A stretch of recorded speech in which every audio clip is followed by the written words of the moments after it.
Welcome to Zephyr Yoga Inspiration. I offer these podcasts for free, and your support really does make a difference and is appreciated. To make a donation, please click the link in the episode description or visit zephyryoga.com. Welcome. I'd like to share a quote with you by Mahatma Gandhi that really inspired me to teach this. He states that a simple act of kindness is far more powerful than 1,000 heads bowing in prayer. With what we are facing on a global community, the pandemic, climate change, the ongoing wars, and the recent one that has just broken out, I felt the need to practice myself as well as offer this to my community, Maitri practices. So Maitri in Sanskrit means friendliness. In Pali, it's metta. Now, the Maitri Bhavana, this way in which we can cultivate and develop as we produce a feeling of friendliness, of benevolence, of affection, goodwill, this kindness, or an unconditional friendship, a love, and a deep acceptance for ourselves as well as others is so important to our practice. Now, if we actually kind of stripped away, pulled off these kind of layers of our cultural conditioning, stripped away our opinions, our beliefs, the previous experience, impressions, all of our memories that created this sense of how we perceive the world. If we strip off all of it fundamentally at our core, especially the yoga perspective, in seeing what we truly are, not who we are, but what we truly are, is said to be one, is said to be the same grace that lights all life. It is said to be, in that yogic perspective, pure consciousness, embodied in our unique form. So consciousness abides in me just as much as it abides in you, but it is expressing itself through the uniqueness of Zephyr, the uniqueness of you. And when we say namaste, what it's really pointing us to is that meaning that I recognize this divine life that flows within me, and I recognize that same divine life within you. And that we start to see at our core, fundamentally, there is a basic goodness. There is a decency. And I truly believe that at our core, our true nature is love. And no matter where you live on this planet, we all desire to have more joy in our life, to be more happy in our experience of living, to find more meaning and purpose and the energy to actually fulfill that purpose. We all desire that, and we all desire not to suffer needlessly. However, as the teachings express, this is unavoidable. As we exist, as we love, we are subjected to the pain of change, of illness, of aging, and death. And the ironic dilemma is the more that we love, the more deeper we feel it, the more it hurts when we lose it. It changes and we have to grieve it. So it is likened to benefiting from an open flame, a fire. We get light from that fire. We get warmth from that fire. But if we get too close, it burns, and we learn protection tools to keep us away from that fire. But sometimes when we get burnt so much, we end up being so far away from that fire, we can't benefit from the light and the heat anymore. In our yoga practice, what we are doing is actually building more of that fire. Building that fire, not only just physical heat, energetic heat, but that mental heat of concentration, that fire to burn brighter and hotter, to actually start to learn how we react to that fire. and noticing what comes up. In our way, we want to push it away or avoid it, or we kind of want to get distracted from it. We sit with that fire, and using the different tools and techniques that yoga provides to actually learn how to respond to that fire in a way we welcome it in as a teacher.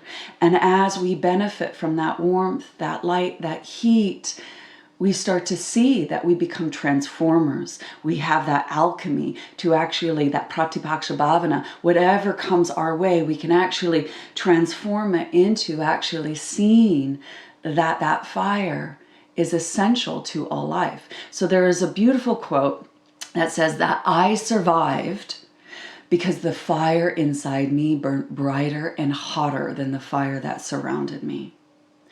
So our work in yoga is to really become friends with ourselves and stop looking outside ourselves for validation, to really inwards inwards our attention and feel at home and relaxed within that fire that burns bright, to have a relationship with what causes us pain, difficulty, and hardship, to try different asanas to stress us out, to get us to react so we can become aware of our habitual way we want to push away that fire, and then notice what tools we can use to softly lean into it, knowing that that fire is there to serve us, to work with us, to evolve us as we manage the current of our life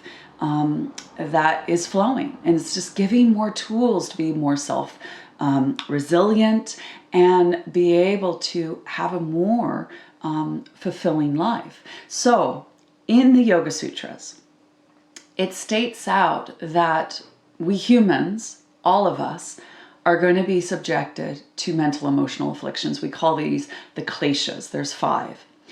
Now, the first klesha that we will notice, especially when we are embracing that fire, is that we have some avidya. This is the ignorance. This is our misapprehension. It's that misunderstanding. It's the distortion in the lens in which we are perceiving through.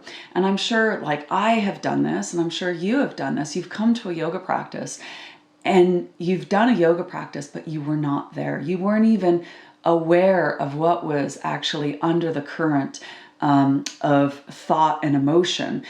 And we start to kind of not even see how much life has affected us. And we kind of do our yoga practice, not even being present. We come off and we're still hurting, and we bump into other people passing off the suffering because we are hurting. So there is this sense that our yoga practice is to clear the lens in which we can actually see what is muddying the waters, what is under the surface of things, and start to go, wow, this is what I'm thinking. Wow, this is what is being felt.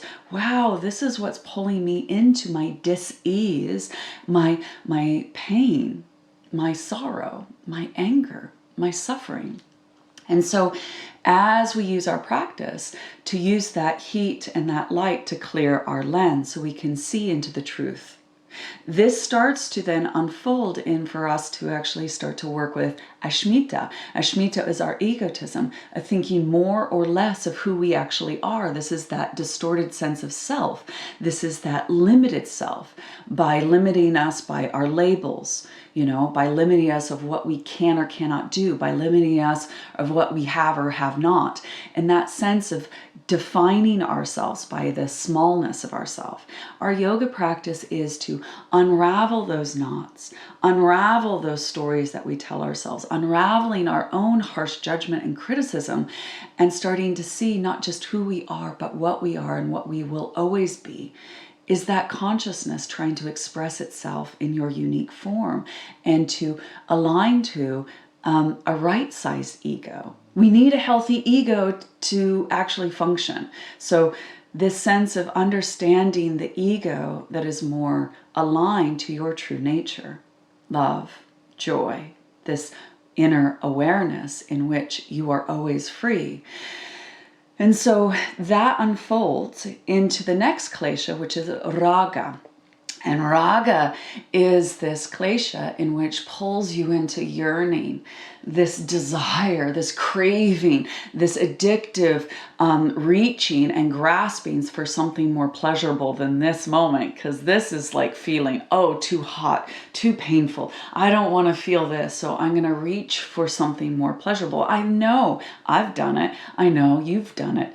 Thinking that the next pose will get you a little fix, thinking that more chaturangas is going to sort out your problems, thinking that another vinyasa will, and then that craving something more pleasurable than being here. Or we go into the other devesha of avoiding anything that causes pain, this resistance and this pushing away. I don't want to feel this. I come to yoga to feel the rainbow of life, to actually feel the kind of soft, fluffy kittens and the unicorns that I experience. And I just want to listen to the music louder and lose myself and bypass my human experience, because I don't want to feel my feelings. I don't want to feel the effects of being me. And so there's this avoidance. That then unfolds in Abhinivesha. And Abhinivesha is a primordial fear of the wise and the naive. If we come up to the cliff edge, all of us will react to going, oh, get away from the cliff edge, I might die. So this Abhinivesha is the fear of loss, change, and death. And it pulls of that, oh my gosh, if I injure myself and I can't do my practice, who am I? If I lose my job, who am I? If I lose my relationship, who am I? If I lose my family, who am I? If I lose my house, my country, who am I? And that, who am I when I'm not trying to be somebody? We work with those fundamental fears in our practice, in our way, in the art of surrendering, the art of letting go, the art of accepting the inevitable end, and seeing the impermanence of all. Everything has a beginning, middle, and end. And how do we ride that wave with grace, trust? How do we learn to open and not attach or be possessive, not resist reality, not get diluted in our way in which we want to attach our ego and think this is who I am and make that solid? How do we dissolve our ignorance around not seeing this?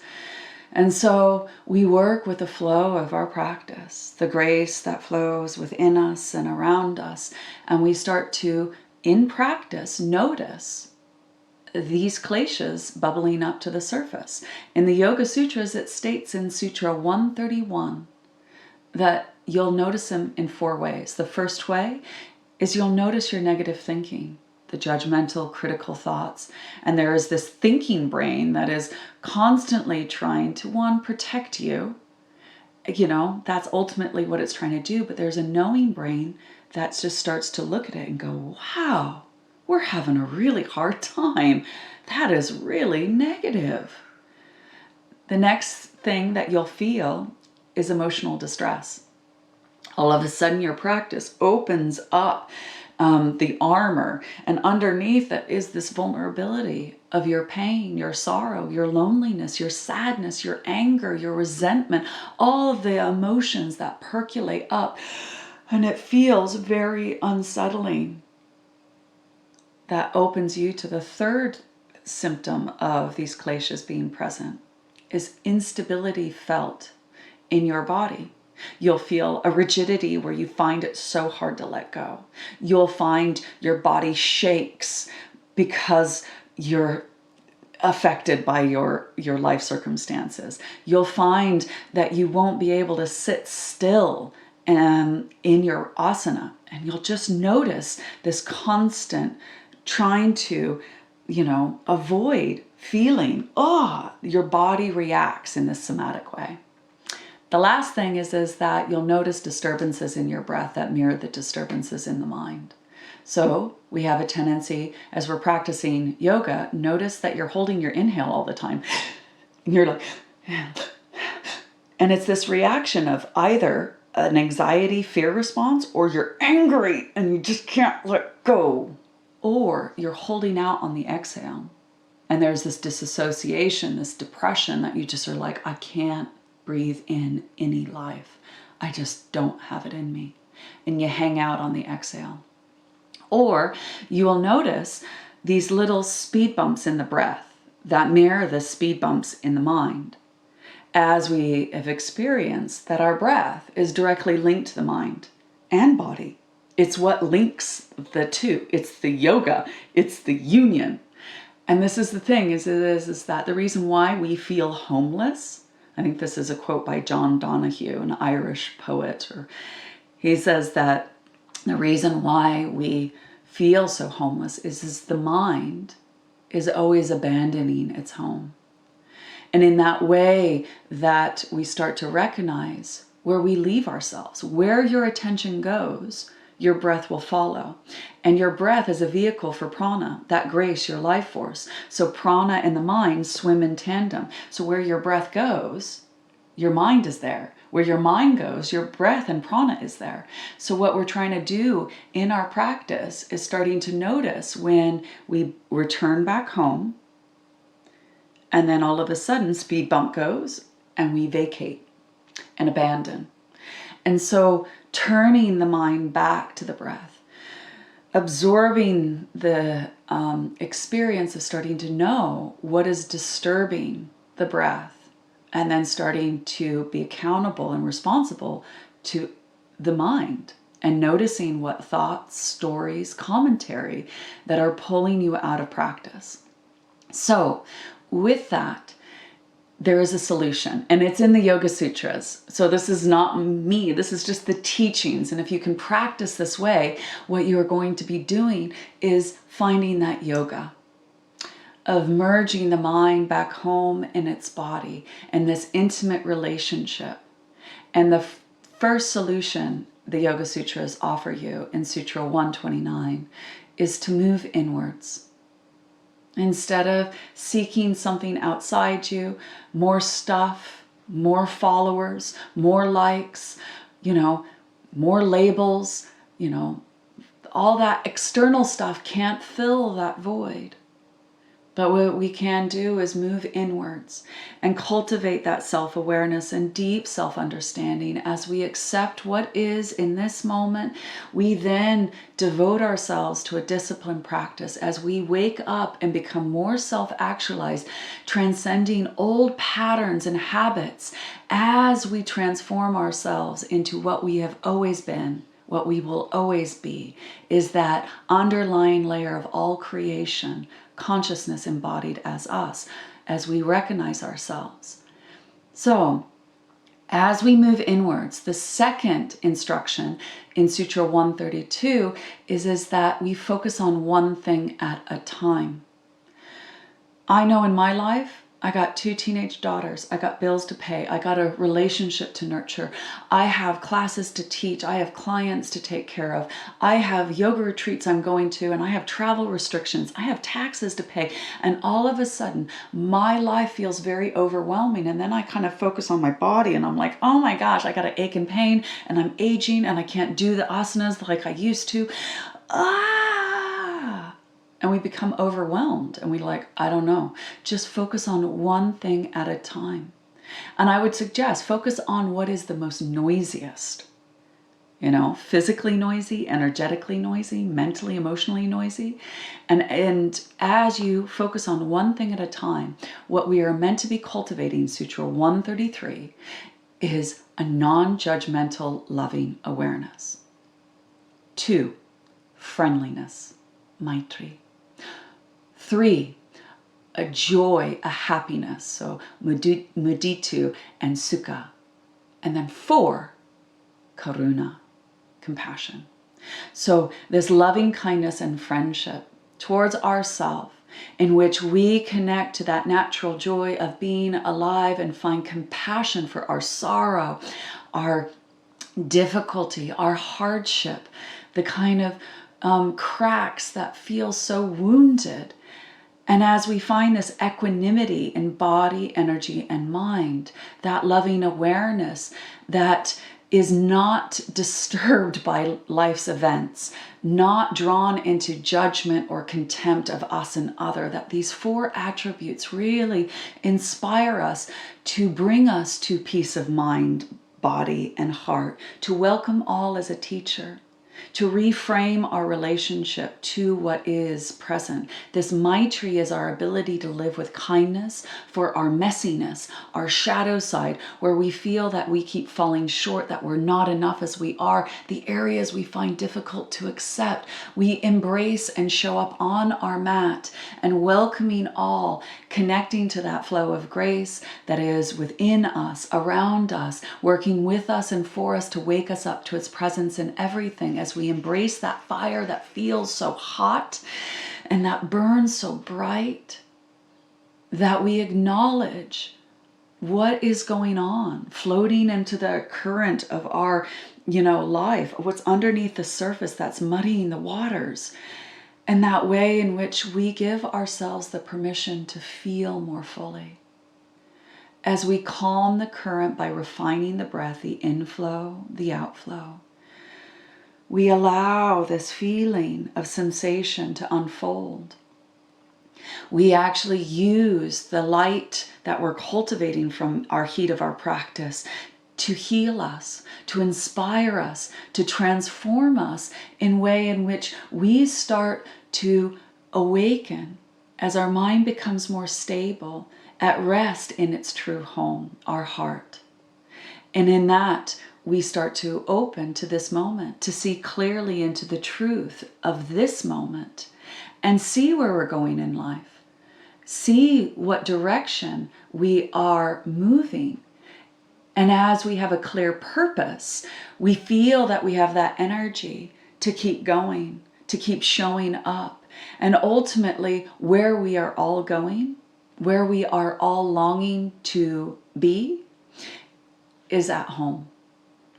In this way in which we connect to our true home, not our bricks and mortar, but our true home within, where we feel safe, where we feel loved, where we feel belonging and connected to Source, this Source that is joyous, awake, and always free, this divine current of consciousness that is serene, peaceful, and tranquil. We open to that vast, boundless ocean, draw it into our river, our Sushumna, into the many streams, the nadis, in which we connect to it all, to each other. And there's a saying that an ocean never refuses a river. So we open up those clear channels in which we can flow, and that way in which we touch our basic goodness, our desire to be joyous and happy and not to suffer needlessly, that we extend this Maitri towards ourselves. And then once we can actually hold our own humanity with loving arms, acceptance, and friendliness, then we can come off of our mat and extend it to others. That we don't just awaken to love and truth and end up in enlightenment retirement. We step off of our mat and go out and share our findings. This is why I teach, because what I practice, what I experience, I want to share. It comes alive when I share it. It lives within me. I feel it as truth. And may we all know love. May we all know friendship. May we all know compassion beyond all boundaries within ourselves and with others. That compassion begins by the capacity to hold our own heart with the arms of the loving beloved, and that then we can actually extend that to others. This act of kindness for me is to show up on my mat, to not only just practice asana, pranayama, mudra, mantra, all the kind of yogic tools, but to also sit in meditation, reconnecting to my embodiment and abiding in the self as the self. My ability to use these tools for self-care, to attend to my own hurt, my own negative thoughts, my own emotional pain, my own instabilities felt, and using my breath to guide me back home into my true home, the mind in heart, embodied as me, and connecting to that grace in which I surrender to. And that way in which I have to instill kinder words and hear them, believe them, soak them in. And then that way in getting my physical needs met, knowing how to get my physical needs met. And so the acts of kindness is not only through the actual act of practice, it's through our thoughts, it's how we connect to our feelings, it's the energy that we show up with, and that unconditional willingness to reconnect to something where we find our way back home in the arms of this truth. So with this tender kind of intention to care for ourselves, increasing our empathy for our own humanity, it's a very provocative experience because you'll notice that there's resistance. You'll notice that you become attached to a different story or a part of you, I don't deserve this, or I'm not enough. And welcome those kleshas in. And as we welcome and try to find a more loving space to hold ourselves, like, oh, Zephyr, you're having a really hard time. Be your own friend. And what would you do with your best friend who's having a hard time? I see you. Wow, we're having a really hard time. You matter to me, and I'm right here with you. And as we bravely face together some of the most scariest, some of the most hurtful, some of the most hot and burning experiences, I'm right here and I love you and I'm not leaving you. And in that way, we become transformers of suffering so we can be of service to others. And this Maitri practice is said to actually draw you out of attachment, increase your ability to cut those karmic bondages that keep you stuck in your old stories, your old habits, your old stuff that prevent you from actually living your fullest life. And in that, you, as these practices develop, you gain a greater capacity to expand in our loving kindness, in our ability to act wholeheartedly as a friend and hold space for others. So as we do this practice, I welcome you to find that inner best friend, to face your shadow side, and to hold yourself in this Maitri. So I thank you for listening. I thank you for being open and willing to practice this way. I thank you. A namaste.